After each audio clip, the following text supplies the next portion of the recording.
పెళ్ళైనా పండగైనా వేడుక ఏదైనా పట్టు చీరల ప్రత్యేక వేదిక వారాహి సిల్క్స్.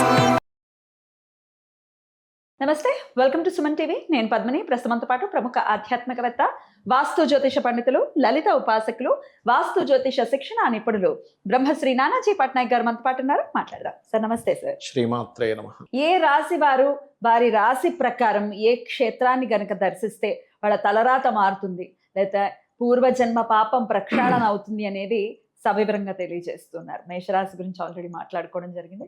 ఇక వృషభ రాశి, చాలా మంది కంప్లైంట్ చేస్తుంటారు, మా రాశి ఈ రాశిలో పుట్టడమే మేము చేసుకున్న పాపం, అసలు మీ జీవితాలు ఇలాగా ఉన్నాయి అని అంటుంటారు. ఆశ్చర్యం అనిపిస్తున్నాయి, బాబాయ్ శుక్ర రాశికి కూడా ఇలాంటి అపవాదులు ఉన్నాయా అని అనిపిస్తూ ఉంటుంది. సరే, అంటే చాలా ఓవర్ ఎక్స్పెక్టేషన్ లో ఉన్నా కూడా ఒక్కొక్కసారి మరి ఉంటుంది కదా సార్ భంగపాటు. ఇంతకీ అసలు వృషభ రాశి వారు ఏ క్షేత్రాన్ని కనుక దర్శిస్తే వాళ్ళకి కొంత వాళ్ళ కోరికలు తీరటం కానీ తలరాత మారటం కానీ జరుగుతుంది సార్? ఫస్ట్ ఆఫ్ ఆల్ వృషభ రాశికి ఉండే పాజిటివ్ చెప్పి నేను ఆ విషయంలోకి వస్తాను. వృషభ రాశి వారికి ఏంటంటే ఒక పాజిటివ్ అద్భుతంగా ఉంటుంది, అది ఓపిక. రెండో విషయం ఏంటంటే వృషభం వారికి మీరు గమనించండి, ఇన్డెప్త్ అనాలిసిస్ కావాలి. అది స్కూల్స్లో టీచర్స్ దగ్గర నుంచి, సార్ల దగ్గర నుంచి సంథింగ్ ఇన్డెప్త్, ఇంకా లోతైన విషయం కావాలని ఉంటుంది వృషభం వారికి. అది ఎందుకు అంటే గురువు 8th and 11th లార్డ్షిప్ వృషభం నుంచి. 8th అంటే ఇన్డెప్త్, నిగూఢమైనటువంటిది లాభం. అంటే గురువు ద్వారా ఇన్డెప్త్ లాభం కావాలని వాళ్ళకు ఉంటుంది. అందుకని వృషభ లగ్నం, ఇప్పుడు లగ్నం సందులు పడుతుంటాయి సార్, మేషంలో పడిందా, వృషభంలో పడిందా, మిథునంలో పడిందా అని డౌట్ పడతాం 2-3 గంటల టైంలో పడ్డప్పుడు. అప్పుడు వాళ్ళని అడగాల్సిన క్వశ్చన్ ఇది, వీళ్ళకి ఇలా ఉంది అంటే ఎస్ వృషభం తెలుసుకోవాలనుకుంటున్నారు. మీరు మేషంలో పుట్టారంటే ఖచ్చితంగా ఎప్పుడో ఒకసారి ఒక యాక్సిడెంట్ అవుతుంది వాళ్ళ లైఫ్లో. మిథునంలో పుట్టారంటే వాళ్ళు ఈజీగా చదివేసుకుంటుంటారు అని. అట్లా కొన్ని పాయింట్స్ ఉంటాయి. అయితే ఈ వృషభంలో మనకి 3 నక్షత్రాలు ఉంటాయి సేమ్, కృత్తిక, రోహిణి, మృగశిర. ఓకే, అయితే ఈ 3 నక్షత్రాలకి ఈ లగ్నంలో పుట్టిన వాళ్ళందరికీ కూడా వెంకటేశ్వర స్వామి లేదా విష్ణు ఆలయాలు, అంటే తిరుపతి, శ్రీరంగం వెళ్ళడం, అనంత పద్మనాభ స్వామి టెంపుల్స్ కూడా వెళ్ళొచ్చు. అంటే ఏదైనా విష్ణు శక్తి అనేది వీళ్ళకి కావాలండి. అంటే మనం అనుకోవచ్చు అదేమిటండి విష్ణు శక్తి ఎందుకు, ఇంకోటి కూడా అంటే ఒక మనిషి ఒక లగ్నంలో ఒక జీవుడు పుట్టాడు అంటే కంప్లీట్ క్యాలిక్యులేషన్. ఆ పర్టికులర్ టైంలోనే పుట్టాలి ఇన్ని అనుభవించడానికి. అంటే ఆ పర్టికులర్ టైంలో పుడితేనే, ఇప్పుడు చిన్న ఎగ్జాంపుల్, ఒక యాక్సిడెంట్ అవ్వాలనుకోండి, ఆ పర్టికులర్ సెకండ్స్లో అక్కడ మనిషి ఉంటేనే యాక్సిడెంట్ అవ్వాలి. ఆ సెకండ్స్కి ముందు బయలుదేరినా వెనక బయలుదేరినా అయ్యే ఛాన్సెస్ ఉండవు. అట్లాగే ఒక మనిషి ఒక లగ్నంలో జన్మించాలంటే టోటల్ క్యాలిక్యులేషన్స్తో పుడతాడు. ఎవరికి, ఏ తల్లిదండ్రులకి బిడ్డగా పుడుతున్నాడు, ఎవరితో ఫ్రెండ్షిప్ ఏర్పడుతుంది, ఎవరిని వివాహం చేసుకుంటున్నాడు, ఎవరిని పిల్లగా కనబోతున్నాడు, ఎవ్రీథింగ్ ఈజ్ ఫిక్స్డ్ అండి. కాకపోతే మరి ఫిక్స్డ్ అన్నప్పుడు మనం ఈ మ్యారేజ్ మ్యాచింగ్లు ఎందుకు చూసుకుంటున్నాము, లేకపోతే ఏదో రెమెడీస్ తప్పించుకోవడం, రెమెడీస్ ఎందుకు చేస్తున్నాము అంటే ఇవన్నీ కూడా అందులో ఉంటాయి. అంటే ఈ జీవుడు ఈ రెమెడీ చేసుకొని బయటపడతాడు, ఈ దోషంతో పుడతాడు కానీ ఈ రెమెడీ చేసుకొని బయటపడతాడు. లిటరల్లీ మనం పపెట్స్ భగవంతుడి చేతుల్లో కదా, ఆయన ఎలా ఆడిస్తే అలా ఆడతాం. కర్మ చేతుల్లో, మనం కర్మ చేతుల్లో కొంత ఉంటుంది, మన సాధన వల్ల కొంత పైకి వెళ్తాము. ఇవన్నీ 3 భాగాలుగా అది ఇదవుతూ ఉంటాయి. ఎలా అంటే మన జ్ఞానంతో, ఇప్పుడు ఒక వీడియో చూసారు, ఇప్పుడు ఓకే విష్ణు ఆలయాలు, వెంకటేశ్వర స్వామి ఆలయాలకు వెళ్తే మంచిది అని చూడడానికి కూడా యోగం ఉండాలి ఫస్ట్. అంతే కదా, యోగం ఉంటే ఓహో నేను వెంకటేశ్వర స్వామి ఆలయానికి వెళ్తే నా కర్మ తొలుగుతుంది అనమాట అనుకొని ఆ వ్యక్తి వెళ్ళడం అనేది కూడా రాసిపెట్టి ఉంటుంది. ఈ వీడియో చూడాలని కూడా రాసిపెట్టి ఉంటేనే చూస్తాడు, అవి చూడు. ఇది కూడా మనం చెప్పాలని రాసిపెట్టి మనం చెప్పగలుగుతాం. అయితే ఇక్కడ ఏంటంటే ఇవన్నీ ఒక ఎత్తు, సంకల్పంతో నువ్వు భగవంతుని పట్టుకొని వెళ్తూ ఉంటే నీ కర్మ కూడా తగ్గుతుంది.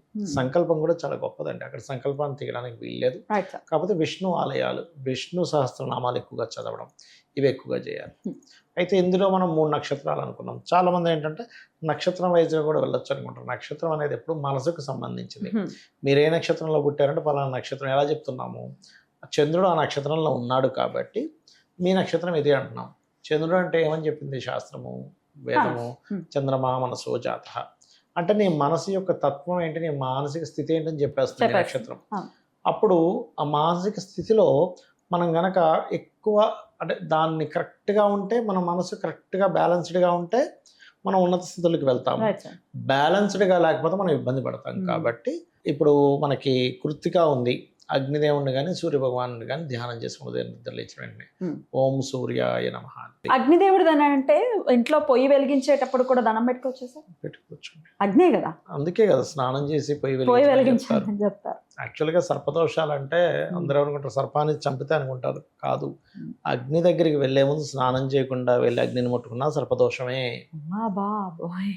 మరి అగ్ని కార్యం చేస్తున్నాం, మరి తప్పు చేస్తున్నాం ఇంకా అక్కడికి వెళ్ళి. నిప్పు కదా అది, దోషం దీపం చేయకూడదు. వెలిగిస్తామా మనం? స్నానం చేయకుండా దీపం వెలిగిస్తామా? Not at all. మరి అక్కడ ఎలా అయితే దీపం వెలిగిస్తుంది ఇక్కడ మనం స్టవ్ వెలిగిస్తున్నావు కదా. అంతే, అదే పవిత్రత ఉంటుంది, ఉంటుంది, అదే అగ్ని అదే దహిస్తుంది. అదే దహిస్తుంది. Okay, Rohini sir.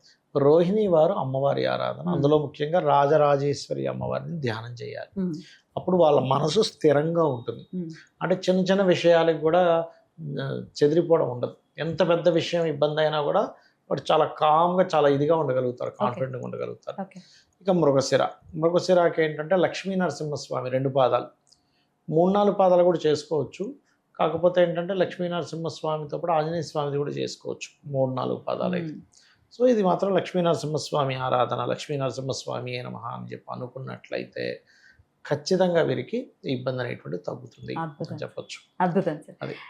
సో ఖచ్చితంగా వృషభ రాశి వారు వెంకటేశ్వర స్వామి ఆలయాలకి, క్షేత్రాలకి ప్రత్యేకంగా వెళ్ళాలి. అంటే అయితే ఇందులో కూడా ఏ మనసులో వెళ్తే మంచిది అది కూడా అనేది కూడా ఒకటి ఉంటుంది. అది పర్టికులర్గా సెప్టెంబర్ 15 టు అక్టోబర్ 15 మధ్యలోని, అంటే వేరే టైంలో వెళ్ళొద్దని కాదు, ఇంకా ఎక్కువ ఫలితం ఉంటుంది. అలాగే జనవరి 14 టు ఫిబ్రవరి 14 మధ్యలో వెళ్ళడం మంచిది. ఎందుకంటే సూర్య భగవానుడు అక్కడ సంచరిస్తుంటాడు, ఆత్మకారకుడు. అక్కడ ఉన్నప్పుడు నీ మంత్రము నీ క్షేత్ర సంబంధాలు కలిగినప్పుడు నువ్వు వెళ్ళి అక్కడికి వెళ్ళి ధ్యానం చేస్తే కనుక, క్షేత్రంలో మనం ఏదైనా ఇప్పుడు ధ్యానం చేసామనుకోండి, ఒక మంత్రం చేసామనుకోండి, ఇక్కడికంటే 1000 రెట్లు ఫలితం ఉంటుంది క్షేత్రంలో. ఇప్పుడు 1000 రెట్లు ఫలితం ఉంటుందంటే ఇట్స్ సింపుల్ థింగ్. ఇప్పుడు నువ్వు 1000 రోజులు చేసిన ఫలితం, 1000 రోజులు గంట సేపు చేసిన ఫలితం నువ్వు 1 గంట సేపు చేసావంటే, మరి అలాంటప్పుడు 1000 రోజులు అంటే ఏంటి? ఆల్రెడీ 3 ఇయర్స్, అంటే 3 సంవత్సరాల పాటు 1 గంట సేపు నువ్వు మంత్రం చేసిన ఫలితం వస్తుంది ఏదైనా క్షేత్రానికి వెళ్ళి చేస్తే. అద్భుతం, ఇంకా తిరుగులేదు కదా. Right sir. అట్లా అయితే ఇప్పుడు తిరుపతి లాంటి క్షేత్రం వెళ్ళాలి అని అంటే అందరికీ టక్కున అనుకున్న వెంటనే అయ్యే పని కాదు. ఎంతో కొంత సామాన్యులైతే దానికంటూ బడ్జెట్ ని జాగ్రత్తగా చేసుకుని చెయ్యాలి. రెగ్యులర్ గా కూడా ఇంటి దగ్గరలో ఉన్న వెంకటేశ్వర స్వామి ఆలయాలకు వెళ్ళటం కూడా ఫలితాన్ని ఇస్తుందా? రెగ్యులర్ గా వెళ్ళొచ్చు, ఇంట్లో వెంకటేశ్వర స్వామి దీపారాధన చేయొచ్చు. విష్ణు సహస్రనామాలు శనివారం పూట కనుక వెళ్ళి వింటే మంచి ఫలితాలు ఉంటాయి. శనివారం విష్ణు సహస్రనామాలు, బుధవారము ఈ మాల అంటే తులసి మాల స్వామివారికి సమర్పించడము చేయొచ్చు, మంచి ఫలితాలు ఉంటాయి. అద్భుతం సార్, చాలా చక్కగా వివరించారు సార్. ఖచ్చితంగా వృషభ రాశి వారు దీన్ని ప్రాక్టీస్ చేసుకుని ఖచ్చితంగా వాళ్ళ పూర్వజన్మ పాపాన్ని నుంచి బయటపడి చాలా సంతోషకరమైనటువంటి జీవితాన్ని ఆస్వాదించాలని కోరుకుంటూ, ఇక నెక్స్ట్ వీడియోలో మిథున రాశి గురించి తెలుసుకుందాం. థ్యాంక్ యూ సార్, నమస్తే. శ్రీమాత్రే నమః.